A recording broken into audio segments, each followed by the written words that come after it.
Brooder pneumonia, Aspergillosis. Aspergillosis is most often a respiratory infection in chickens and turkeys. It less often affects a wide range of other domestic and wild birds. Sick birds may display respiratory distress, suppressed growth, and general unthriftiness. Diagnosis is made through observation of granulomas, most typically in the respiratory tissues, and can be confirmed through culture or histopathology. There is no treatment for aspergillosis. Causative agent. Aspergillus fumigatus is a common cause of aspergillosis.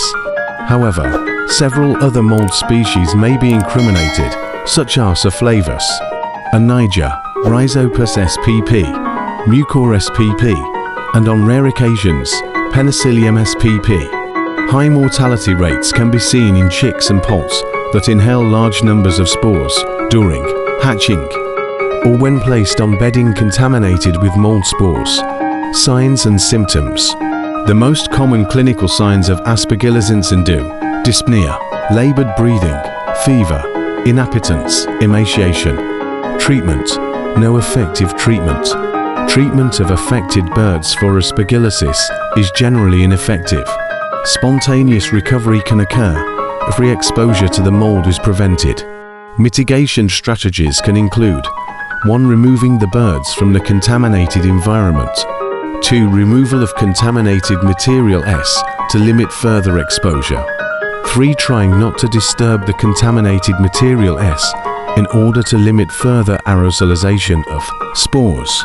And 4. Increased ventilation or air exchange rates to possibly minimize the severity of the outbreak. Strict adherence to cleaning and disinfection procedures for any contaminated environment, egg, hatchery, barn, etc. will minimize the risk of future outbreaks. Grossly contaminated or cracked eggs should not be set for incubation because they enable bacterial and fungal growth. Affected eggs may explode and disseminate spores throughout the hatching machine. The use of moldy bedding or ranges should be avoided to prevent outbreaks. Contaminated surfaces may be sprayed or fumigated with enilconazole or other fungicidal disinfectant following the label directions.